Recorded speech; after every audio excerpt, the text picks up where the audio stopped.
Hi, and welcome back to U.S. History with me, Mr. Snyder, and today we are going to discuss Lesson 4, the post-World War I U.S. economy. So today we'll talk about things like the economic problems immediately after the war, the period of growth of the 1920s, including how Henry Ford affected that, the consumer production revolution and the bull market and the stock market, and the different effects on the urban, suburban, and rural America. So Warren G. Harding, Wilson did not run in 1920. He died soon after that. He had a stroke. So Warren G. Harding is a Republican. He becomes president in 1920, calling for a return to normalcy, or times that were before the war, easier, simpler, let's get back to normal. He raises protective tariffs at home, which makes it easier for U.S. producers to sell goods at home, and that is one reason why the consumer revolution begins in the U.S. But the Europeans also raised tariffs, thereby weakening the world economy, and this is going to be one reason the Great Depression happens. We'll talk about that in the next topic. You should know about the Teapot Dome scandal that happens in the 1920s.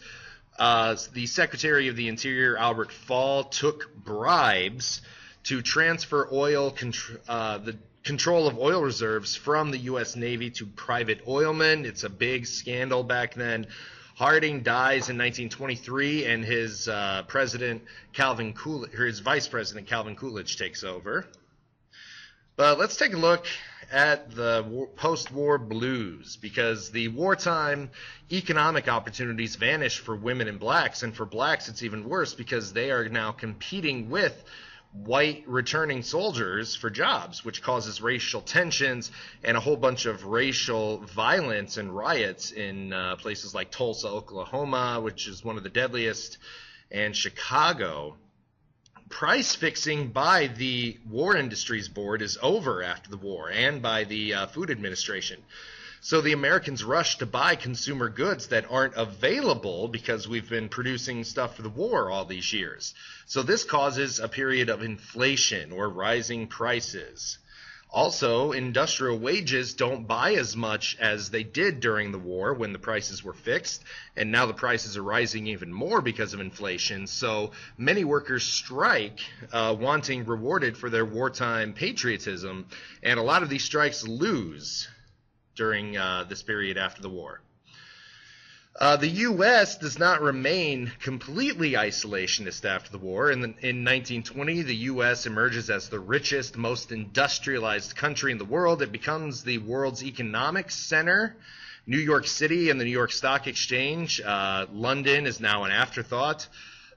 And we also become the world's largest creditor nation. And a creditor nation is when other countries owe the United States more than we owe them, which is certainly not the case today.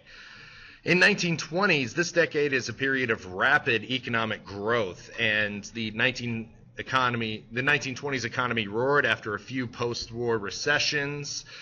Stock prices rise rapidly during this time. Factories produce more and more goods more rapidly, and wages are rising so people could afford to buy these new goods. And one reason for this exploding economy is the automobile industry and the new means of production. Henry Ford single-handedly revolutionizes automobile production, wages to his employees, working conditions, and American daily life. He uses mass production techniques to help workers make more goods in less time, and his popular car is called the Model T. This method is used to make the Model T the first affordable automobile to the everyday American family. He hires scientific management experts to improve efficiency in his production, and he also makes use of assembly lines that were first used in meatpacking plants, where one person would be in charge of sawing off one particular part of the animal. He reversed it, and he said at each step a worker would be responsible for adding something to the automobile. And so the Model T production time is reduced from 12 hours for one car to just under 90 minutes for a car.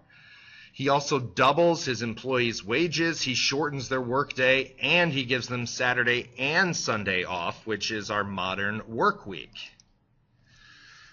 Other benefits from Ford's production is that other industries that the car uses and the car has an effect on benefited from this use of cars. Steel, glass, rubber, asphalt, wood, petroleum, and oil industry greatly benefits insurance and road construction. And in 1926, you can see here, the government introduces a system of numbered highways. Now, this isn't the interstate system, but this is the U.S. numbered highways. And you can see a couple that travel around Fort Wayne there. This also leads to offshoot industries like service stations, diners on these roadways, and motor hotels, which are later shortened to motels. Railroads and trolleys suffer at this time because with a car you can go wherever you want at whatever time you want. You don't have to travel on a set schedule. And this also causes people to begin to live further away from work, and suburbs expand greatly. During this era, we call this a consumer revolution because there are new products that people buy that they didn't even know that they needed, like Kleenex and Listerine, and new advertisements, sometimes using the methods of psychology and John Watson and his behaviorism point of view. They use advertising to get people to buy stuff. Consumers begin to buy things that they otherwise couldn't afford using installment buying. And we still use installment buying today. We just don't call it that. We pay a small down payment at first and then monthly payments after that. We buy cars that way, houses that way, appliances that way. Americans buy stocks this way. And that's known as buying on margin, which is when they would pay 10% of the price to a broker for a stock. And then they own the stock, but they owe the broker. Then if the stocks go up, they make a profit, and they're able to pay off the broker at that point while still owning the stock. But if the stock went down, they would then still owe the price of the stock to the broker. But people ignored this danger because it was a bull market, which is a period of rising stock prices, causes a flood of stock purchases during this time, and about 4 million Americans own some form of stock. In America, people are moving towards cities still during this time. Immigrants are coming to cities, farmers are moving to cities, great migration, blacks from the South are moving to cities, and Mexicans coming to America across the border are moving to southwestern cities.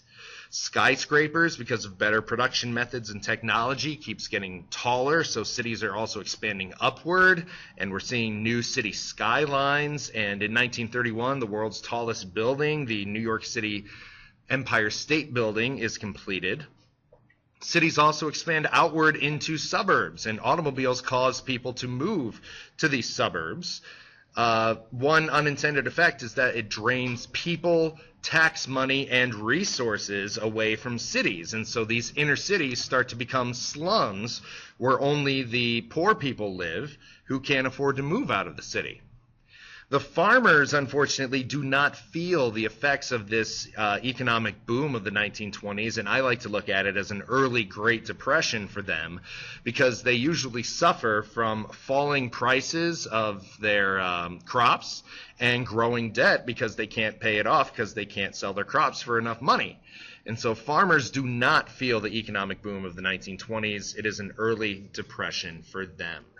That's all I have for you guys today. Be sure to fill out these learning targets, bring any questions you have back to class, and I will see you then. Bye-bye.